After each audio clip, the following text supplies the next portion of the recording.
Yes, as predicted, there has been some movement on the post office scandal within the past half hour. At Prime Minister's questions, Prime Minister Rishi Sunak announced that the government would bring in new laws to make sure the hundreds of sub-postmasters who were wrongly convicted are going to be quickly exonerated.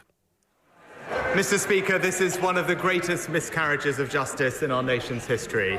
People who worked hard to serve their communities had their lives and their reputations destroyed through absolutely no fault of their own. The victims must get justice and compensation. Sir Win Williams' inquiry is undertaking crucial work to expose what went wrong, and we've paid almost £150 million in compensation to over 2,500 victims. But today I can announce that we will introduce new primary legislation to make sure that those convicted as a result of the Horizon scandal are swiftly exonerated and compensated. We will also introduce a new upfront payment of £75,000 for the vital GLO group of postmasters. And can I thank my honourable friend, the member for Thirsk and Malton, for all his hard work on this issue. He will set out more details to the House shortly. We will make sure that the truth comes to light, we right the wrongs of the past, and the victims get the justice they deserve. Movement then from the government. We'll speak in a moment to a solicitor who's represented a number of people from Northern Ireland affected by the scandal. But let's speak first of all to Fiona Elliott from County Tyrone, a former postmaster. Fiona, you were affected. You were never prosecuted, but you lost money.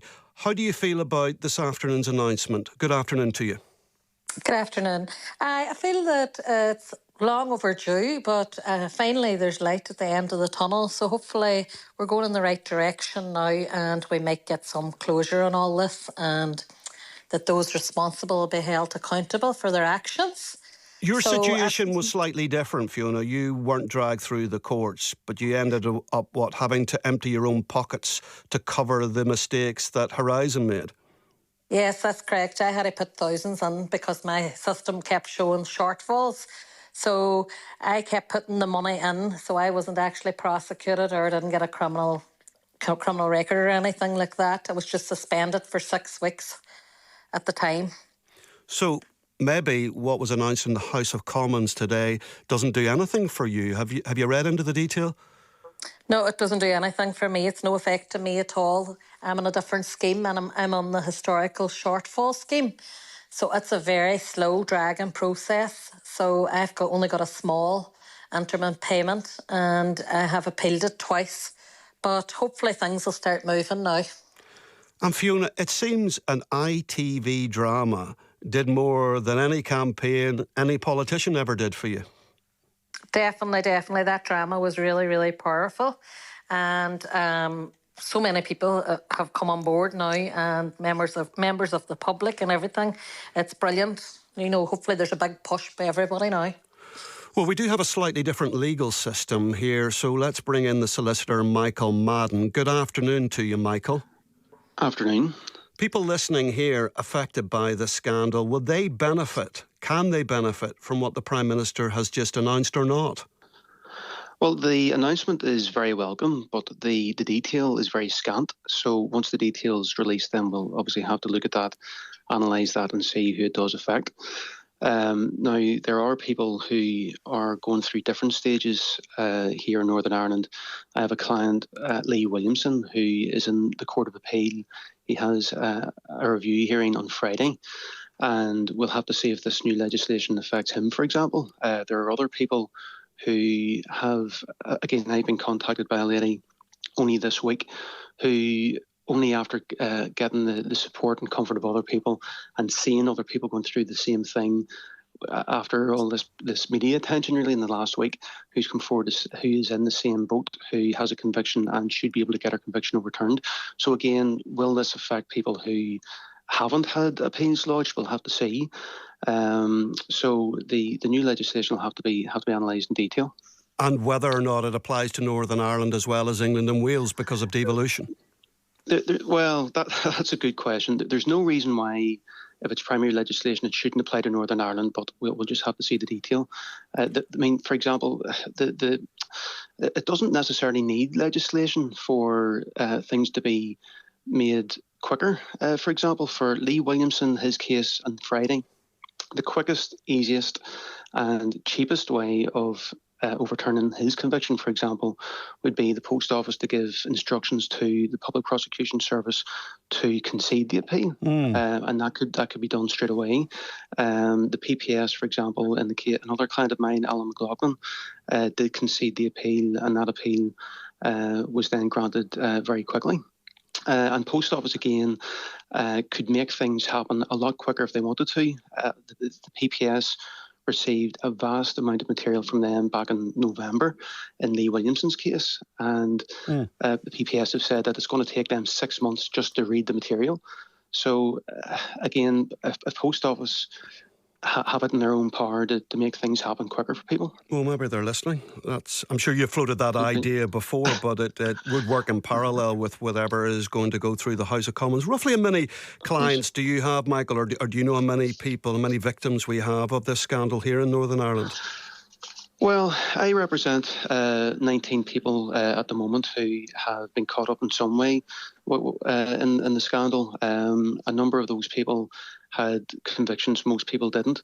The figures being released, again, I'm not sure if it's official, but the figures I've seen are that there were 19 people who were convicted in Northern Ireland. Right. As far as I'm aware, 3 of those people have got to the Court of Appeal.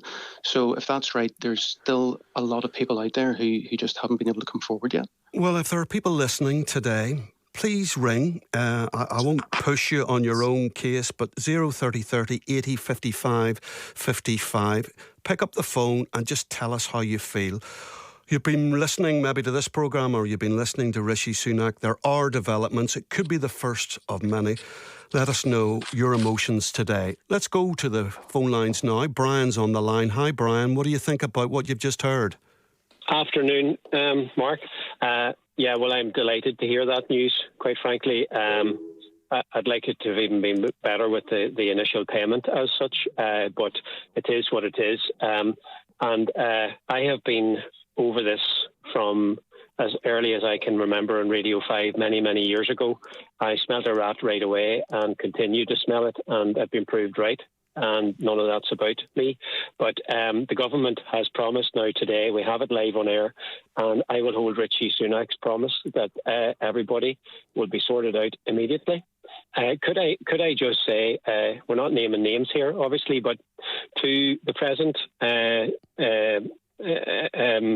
director of the Post Office and the person who was there at the time of the biggest part of this scandal, and we now know from the programme, knew a fair bit about potentially what was going on and didn't do the honourable thing.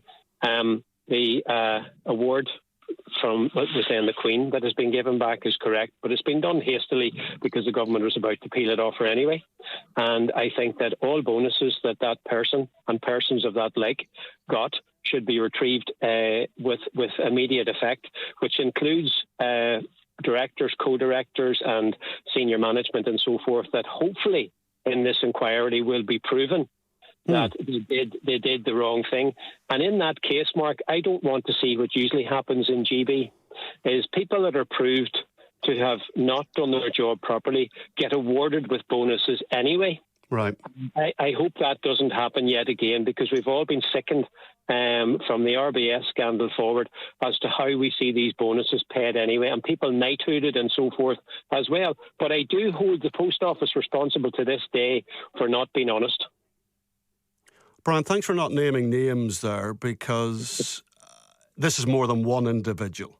That's right. Absolutely, Mark. Absolutely. And that's why it's important for us to be careful that way. But anyone that is involved in it should hold their head in shame. And Mark, let's be honest here. These people that were running this organisation with its own inverted commas police force to go around and pretend to these people that they were the only person in their postmaster or mistress's office that had the problem when it was accumulated into hundreds and thousands. How could any organisation continue to bully, harass and, quite honestly, put people in their grave? How can that be, Mark? How can that be that a postal service, we all know what it does. It delivers Well, we need to be careful with the language. I mean, they were pursued. They weren't necessarily bullied and harassed. That's your interpretation. But just go back to the big picture. They were told they were the only case. Okay. What does that say? That is a form. You certainly are verging on the descriptions I gave by claiming, in your back pocket that there's something wrong with the system, and you go to somebody and you accuse them of having stolen money. Okay. You suggest it, and you then say, and you're the only case as well. I mean, that's just deplorable. Well, absolutely. Luckily, we've got a solicitor on the line. What sort of terminology would you use, Michael Madden? Well, I wouldn't shy away from using that type of terminology of bullying and harassment. For example, lady who's been on with you before, Deirdre Connolly, there were things said to her, and I'll not repeat it on live, but things said to her during her interview by the investigators, which was absolutely scandalous, and that's recorded and expected to come out during the inquiry that's ongoing in England at the moment. So whenever the full picture comes out, I think those words are proper terminologies to be using. Michael, deal with this. This is from a next postie. If the government had any honour, they would pay out now a large sum of money. They seem to be waiting on these innocent postmasters to die. That's from Sean in Warren Point. Michael? What would you say? Yeah, well, we've seen it before in other cases, particularly in this jurisdiction, where the official policy tends to be delayed justice means justice denied, and that I wouldn't be surprised if at a very high level that kind of discussions were took place. I wouldn't be surprised. And the impact of this TV programme, Michael, what do you think are the lessons there, not just for politicians, but maybe the legal profession as well, people like you who have been fighting these cases, but in the end, ITV did the trick? Yeah, well, it's hard to... It's hard to work out what lessons you can have from that. Maybe there needs to be more funding for drama programmes and TV. There's quite a number of news items out there which haven't got media, and different people have tried to get out there and hasn't got the public interest. But to be fair, whenever, particularly in this case, perhaps it took an ITV drama to put human faces to what happened. I can appreciate maybe when people hear computer glitches, computer bugs, it may be difficult for people to really understand what happened. But so it's great that this programme has come out and helped people get their heads around as to what actually happened to people and how it devastated their lives. I take it you watched it. I have watched it, yeah. Great programme, fantastic. Did they use a bit of artistic licence in places, as these TV dramas about real-life events do sometimes tend to do? Yes or no? Well, the short answer, I don't think so, no. I think that, the clients that I've dealt with personally, it's quite amazing, the same pattern that I've come across, the same things being told, the same... for example, your caller there mentioned about people being told they were the only ones. Yes.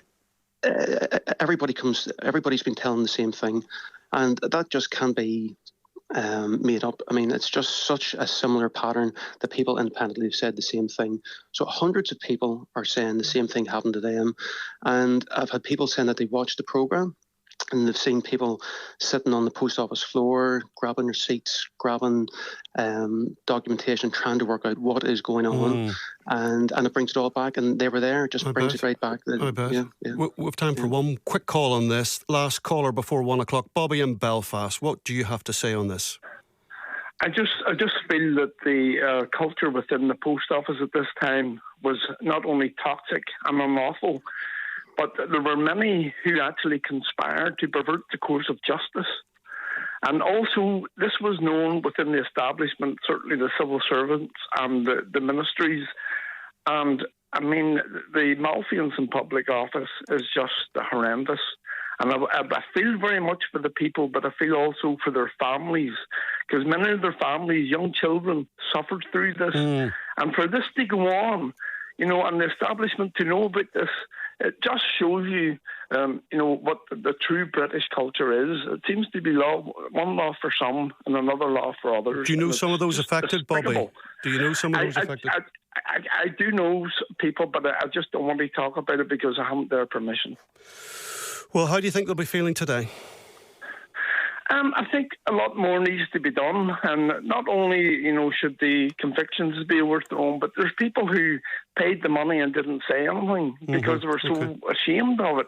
And I think the government and the post office have a duty for them to search for the people who suffered and were wrongly accused and who had this money fraudulently taken off them because they knew that these people didn't do it. They knew it was a computer system, yet they took the money of people. It is a story about money, Bobby. It is a story about money. It's a political story. It's a legal story. But most of all, it's a very human story. Thank you for all of your calls, your texts. Thanks also to the solicitor, Michael Madden.